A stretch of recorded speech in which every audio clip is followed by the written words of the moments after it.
안녕하세요. 반갑습니다. 시청자 패밀리 여러분, 데일리커입니다. 자, 오늘은 또 어떤 구성으로 조립 한 대 세팅을 했는지 함께 보도록 하겠습니다. 자, 오늘은 인텔 i9 13900K CPU와 함께 420mm 라디에이터 순행 쿨러를 장착했습니다. 420mm 순행 쿨러 장착할 때 프레탈 디자인의 메시파이2 XL 라이트 제품을 사용했었는데 가격대도 좀 있다 보니까 조금 저렴하면서 420mm 순행을 달 수 있는 케이스를 한번 찾아봤습니다. 사실 이 고객분께서 처음에 조립 대행으로 의뢰하실 때 이 케이스를 가지고 오셨어요. 근데 제가 이거 안 된다고 말씀을 드리고 케이스만 다시 보냈었거든요. 근데 알고 봤더니 되는 모델이었어요. 이 해당 케이스로 조립 사용을 했습니다. 괜히 고객분한테 미안하네요. 안 된다고 했다가. 자, 일단 장착한 모습부터 한번 보도록 하겠습니다. 케이스가 전반적으로 좀 앞뒤 간격이 조금 넓어요. 그래서 딱 봤을 때 케이스가 좀 높다기보다는 앞뒤로 넓다, 약간 와이드하다 라고 볼 수가 있어요.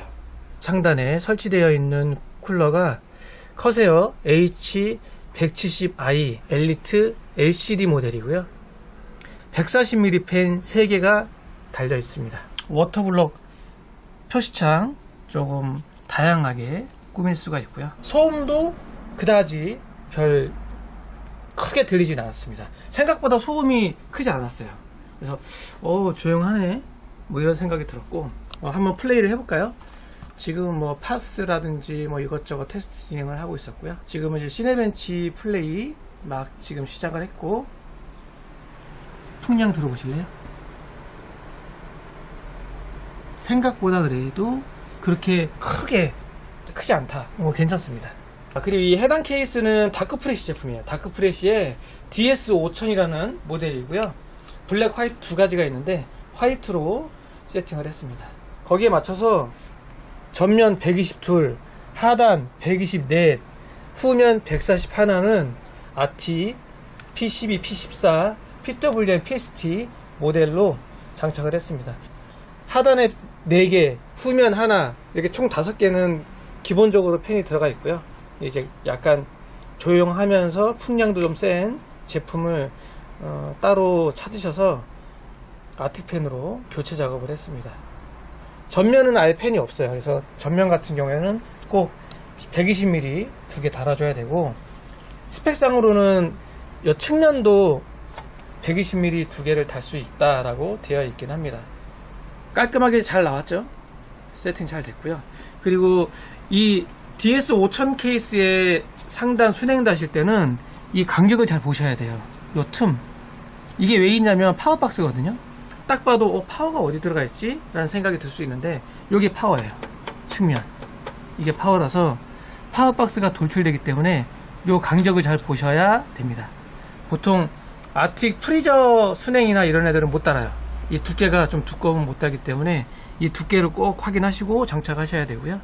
그리고 그래픽카드, 요 그래픽카드 때문에 또 저희가 또 다크프레시 쪽에 연락해서 문의도 하고 그랬거든요. 그래픽카드를 장착할 수 있을까, 이것도 고객분하고 상의를 좀 많이 했습니다. 그래서 다크프레시 쪽에 문의도 해본 결과 장착 가능하다. 해당 모델은 MSI 슈프리맥스 RTX 4090이고요 여기 보시면 한 2mm에서 3mm 정도는 공간이 있다. 이제 고객분께서 의뢰를 하실 때 라이저 케이블도 가지고 계셨거든요. 그래서 만약에 장착이 안 된다 하면 라이저 케이블을 이용해서 그래픽 카드를 세울 예정입니다. 이 PC를 찾으러 오실 때 라이저 케이블도 가지고 오실 거예요. 그래서 상황 보고 이렇게 쓰시던가 아니면 라이저 케이블을 이용해서 그래픽 카드를 세우던가. 이 제품은 이 하단부 쪽, 이 후면 쪽 나사 풀러서 얘를 이 슬롯 가이드를 돌릴 수가 있어요. 이게 돌리게 되면 그래픽 카드 세우게 되는 거죠. 그래서 라이저 키트는 필요 없습니다. 라이저 케이블만 있으면 돼요. 처음에 이제 고객분께서 그래픽 카드가 안 껴진다는 얘기가 있더라. 그래서 이 제품은 세워야 된다. 뭐 이런 얘기를 들으셨다고 하더라고요. 그래서 일단 어찌됐든 확인된 결과 장착은 가능하다. 자, 파워가 어떤 식으로 들어가 있는지 한번 보도록 하겠습니다. 이 케이스 후면이고요. 케이스 후면 사이드를 열고 나면 이런 빈 공간이 있고, 여기다 지금 커세어 컨트롤러 허브를 지금 달아놨습니다. 그래서 여기 이렇게 장착을 했고, SSD 2개 정도 달 수 있고요. 뭐 선정리를 하거나 이럴 때 이 정도 뭐 여유가 좀 있어서 여기다가 뭘 좀 말아 놓거나 뭐 이렇게 하셔도 될 것 같아요.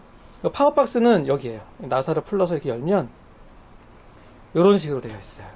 그래서 파워를 여기다 장착을 하고 어느 정도 선정리를 해서 잘 몰아넣고, 이런 식으로 몰아넣고 하면 됩니다.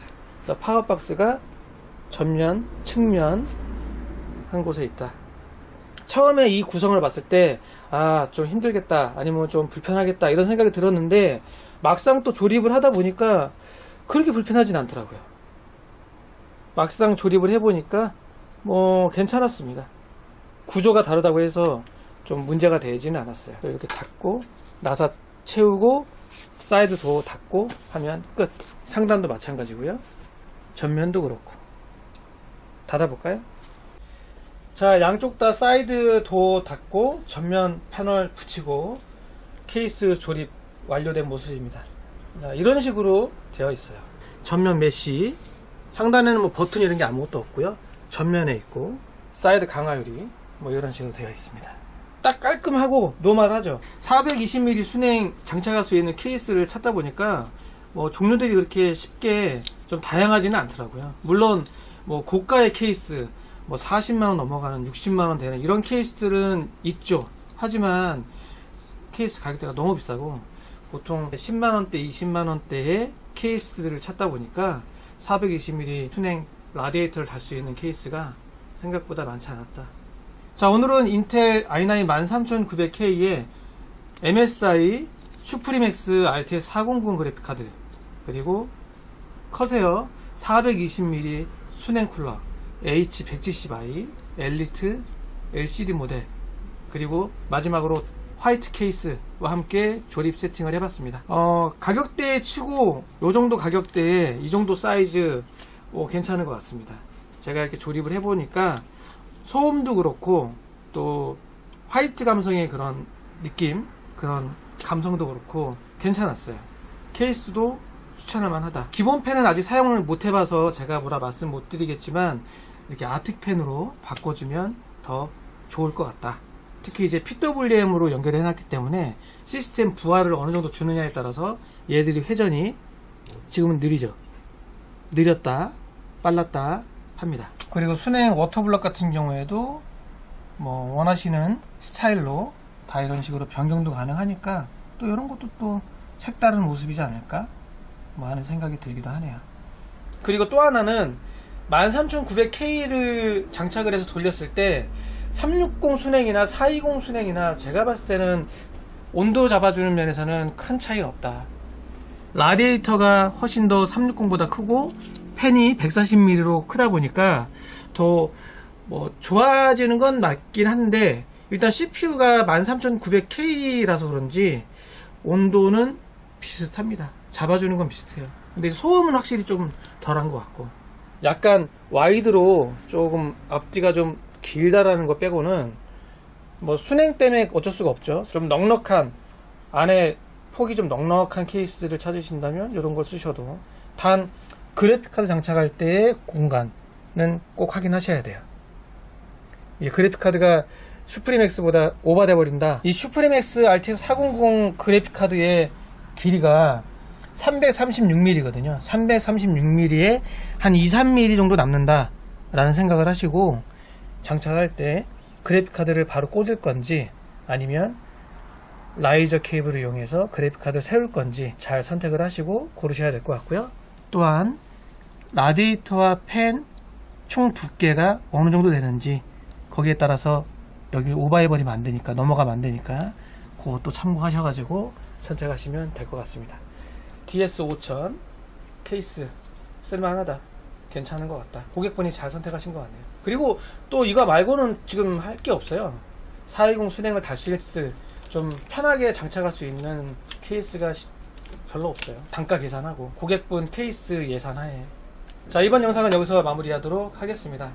가져가셔서 잘 사용하시면 좋겠고요. 조립된 의뢰해 주셔서 감사드리고 또 다음 영상에서 찾아뵙도록 하겠습니다. 오늘 영상은 여기까지. 감사합니다.